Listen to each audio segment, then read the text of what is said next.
Hello mga kabibig! Welcome back sa ating bagong YouTube channel. Ito ang pinakamaingay ng YouTuber sa balat ng YouTube. Ako si Kabibig, maglabag-labag ulit with evidence. Mamamas ko po. Salamat po. Marami po ang nagbigay sa akin ng konting blessing sa kanila. Malaking tulong na po yun sa aking family. Salamat from the bottom of my heart. I love you all. Oy, eto ha. Maganda yata ang opening para kay VP Sara sa 2026. Parang maganda ang opening ng Pilipinas sa 2026. At alam nyo ba, kabibig, kung si VP Sara ang nanalo sa 2028, sa isang prediksyon, lilinisin niya ang gobyerno. Tatanggaling, ipapakulong ang mga abusado, ang mga kurakot, ang mga magnanakaw na ngayon ay nagpipiesta sa Pilipinas. Parang ilang taon silang nalaming, ilang taon silang nag-fasting. Kasi sa panahon ni Digong, ano naman nating may kurakot din sa panahon ni Digong, pero minimal lang. Yung hindi masyadong halata. Pero ngayon sobrang halata. Parang yung nag-fasting sila sa panahon ni Digong, ngayon parang nag-fiesta sila, kabibig. Kaya kung uupo si VP Sara, I'm sure maraming makukulong, maraming sasampahan ng kaso at lilinisin ni VP Sara ang administrasyon niya. At ito pa, kabibig, sa sa prediksyon ni Jay Costura, ito ha, the modern Nostradamus, nako, mangyayari daw muli ang exile ng mga Marcos. Yun na nga, nangyari noong panahon ng tatay ni BBM, posibleng mangyayari sa 2026. Naku! Oy, in fairness, ito si Jay Costura, may mga prediction na naging totoo. May mga prediction na shock na lang tayo. Ay, hala, naging totoo ang mga prediction ni Jay Costura. Kaya tinawag siyang modern Nostradamus. At si Sandro Marcos, sa 2026, meron daw pasabog na iskandalo. Hala, grabe naman yan, kabibig. Parang year 2026 ang pagbagsak ng mga Marcos. Ay, ewan ko, kabibig ha, pero yun ang nakikita ng maraming mga mga psychic, yung mga nagpe-predict sa future. Wala namang masama doon sa prediction sa future because we cannot predict the future. May mga psychic tayo na tutulong kung ano ang posibleng mangyayari sa future natin. Di ba? Ikaw nga, naniwala ka sa Chinese New Year. Naniwala ka sa mga bilog-bilog na prutas sa New Year. Pag ano ng New Year, posible rin tayong maniwala sa mga prediction ng mga psychic. Di ba? Ikaw nga, pumunta ka sa mga psychic, nagpapahula, nagpapabasa ng mga baraha. Hindi walang eto nga, bibig, eto na ang una nating pasabog, kabibig, para kay VP Sara. Kung makakalusot si VP Sara, I'm sure naman makakalusot itong si VP Sara 2028, lilinisin niya. Lilinisin talaga, tiwala ako kay Joe. Ito ha, ito kabibig. Talagang lilinisin niya.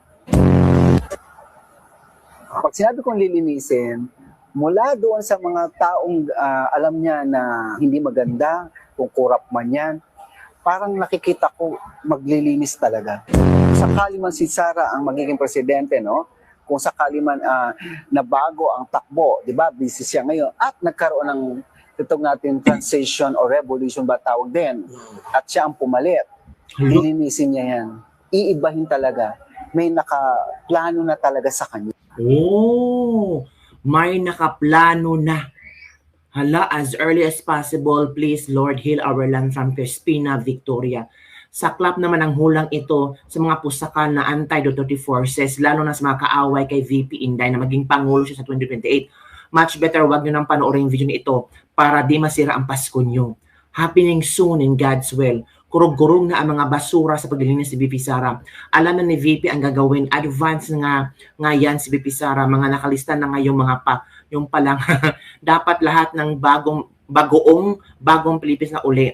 And the Philippines will rejoice and rise against bagong simula at tatag para sa bayan at mamayan. Mahirap masisimula pero sama-sama tayo magtulungan para maiayos ng husto ang pagkalugmok ng bansa sa nakawan at paglubog nito at utang na puro utang at nakawin lamang ng administrasyong ito.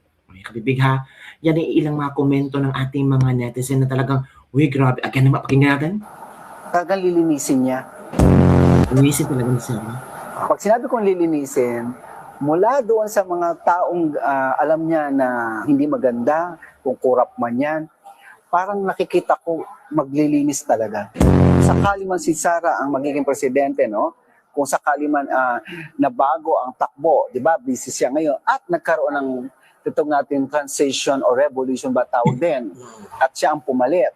Lilinisin niya yan. Iibahin talaga. May nakaplano na talaga sa kanya. May nakaplano na, kabibig. Ako, eto na naman ang isa natin i-share, kabibig ha. I'm sure yung iba, ano na? Naku. Maano daw, may mangyayari, kabibig. Ito yung sabi ni Jay Costura para kay BBM at pamilya ni BBM. Makinig kayo. Pakinggan natin si Jay Costura kung ano ang kayang nakikita. Ito na. Balikan natin yung pinakita sa akin sa year 2023 na nagbigay ako ng prediction sa mangyayari.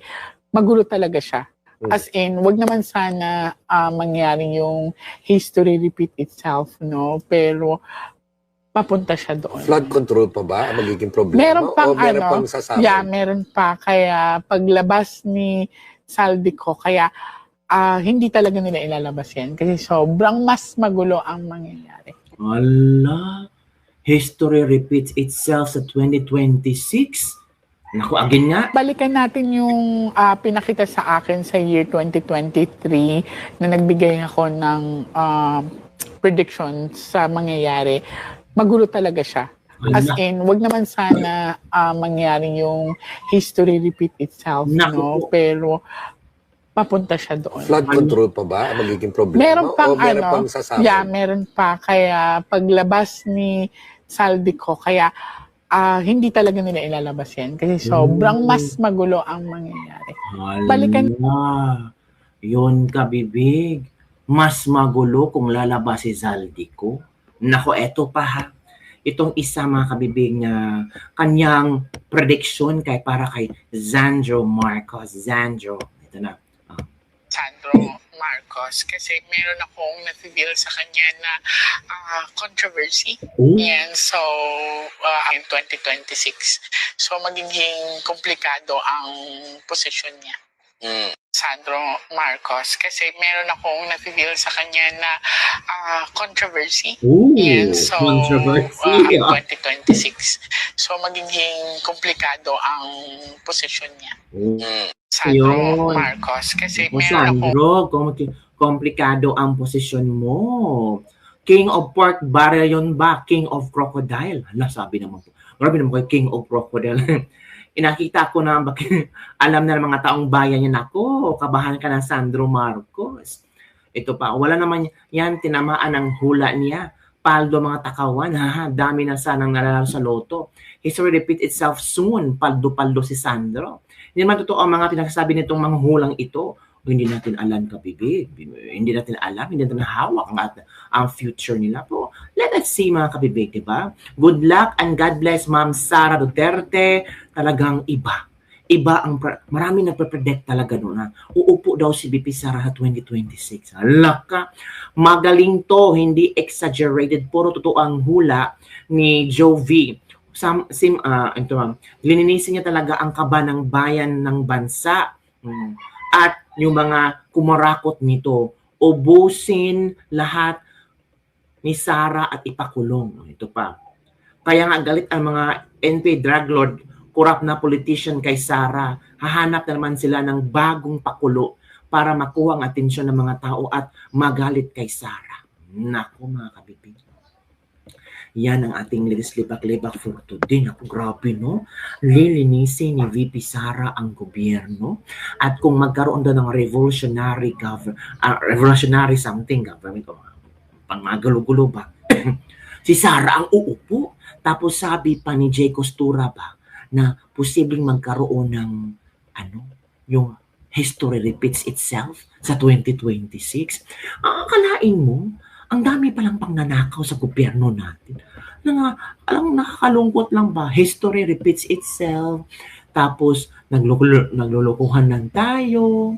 Tapos, sasabihin pa ni Marcos na hindi pang magpapasko, meron nang makukulong. Nako, pero walang nakukulong. Magbagong taon na, wala pa rin nakukulong. Yan ang sinasabi natin, huwag tayong masyadong huwag tayong masyadong assuming, huwag tayong masyadong kampante na magaling tayo, pero hindi pala. Ito ha, at dahil dyan si Marcos na negative 3%. Anong sabi ni Attorney Vic Rodriguez na negative 3% ni Bongbong Marcos? Ito, tingnan natin kapipig. Pakinggan natin si Attorney Vic Rodriguez.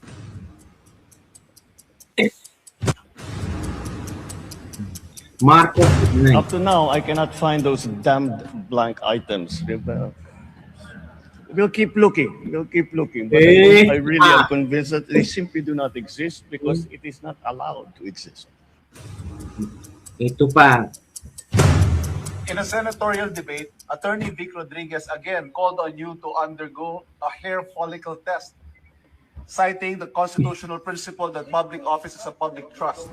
What do you say to this, Mr. President? No. Why should I do that?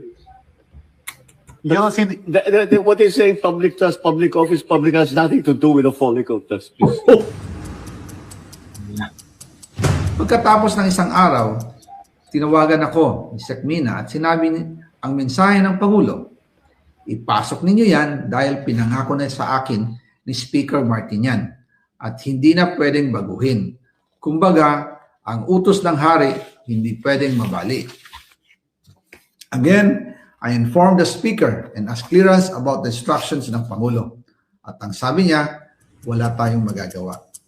Sinabi pa ni Sec Mina, everything is cleared with the President.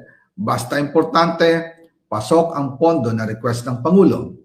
The following day, sinabi ni Sec Mina, approve na si Presidente BBM sa lahat na binawasan na ahensya. Masaya na ang Pangulo dahil naipasok ang gusto niyang 100 billion insertion. After po ng approval ng budget sa General Appropriations Act of 2025, nagtanong po ako sa DPWH kung magkano ang kailangan na ibigay sa Office of the President o ang SOP na bigayan. Ang sinagot sa akin ay 25%. Ang ibig sabihin nito, 25% ng 100 billion ang SOP na kailangan ibigay kay BBM mismo. In total, 25 billion ang napunta kay Pangulong Bongbong Marcos. There you go. Yan, yun ang mga rason kung bakit negative 3 ang trust rating ni BBM. Diba? Nakakaawa ba? Hindi. Diba? At least nag-work ang presidente. At ang VP puro lang pasyal, sabi ni Sheila May Quarisma. Kung puro pasyal si VP Sara, bakit 31% ang kanyang trust rating? Bakit kay BBM negative 3? Kung puro trabaho si BBM, bakit negative 3 ang kanyang trust rating? Diba? Puro kasabi, si BBM is working very hard. Sabi ni Claire Castro, BBM hindi natutulog, hindi magpapasko, hindi siya matutulog para tingnan ang budget ng Pilipinas. Bakit negative 3? Diba? Hindi na dapat tapusin ang remaining 3 years in office, baka matay na sa gutom ang mga Pilipino. Mga Pilipino, sabi ni Robbie Garcia, kapalit talaga na mukha ng hindi pa din niya mag-gets kung mga nakapaligid sa kanya, inuuto lang siya. Nung panahon Tatay Digong, super proud ako sabihin sarili ko na masarap maging Pilipino. Pero ngayon, sa totoo lang, as OFW, nakakahiya. And the same time, hindi ko usahay mo recommend sa mga anak ng amo na sigpa siya kayo dito sa Pinas. Kaya na totoo lang, hindi na daw niya i-recommend ang Pilipinas sa pasyalan niyo. Ko. Kawawa naman si Bangag. Hello, negative 3%, kaya pa ba niya? Hindi nga siya matutulog, sabi ni Claire Castro. Dapat ma-impeach na si BBM, walang tiwala ang majority ng mga Pilipino. Yung negative 3 na mga sumusuport pa lang sa kanya, hanggang ngayon, sila pa rin yung nagpapakatanga kay BBM. Yun kabibigha. Yun ang mga komento ng ating mga netizens. So ikaw, ano ang iyong prediction? Ngayong negative, totoo kaya ang mga prediction ni Jay Costura, ni Jovi, na nako po, may tataka sa 2026 at lilinisin ni VP Sara ang Pilipinas kung siya ang uupong presidente o magkaroon ng revolutionary government. Nako. Yun lang kabibigyan ating Ladies Libag-Libag for today. Don't forget to like, subscribe, and share this video. Bye everyone. See you next time. Merry Christmas. Salamat po sa nagbigay sa akin ng konting blessing. Salamat po. More blessings to come po sa inyo. Thank you.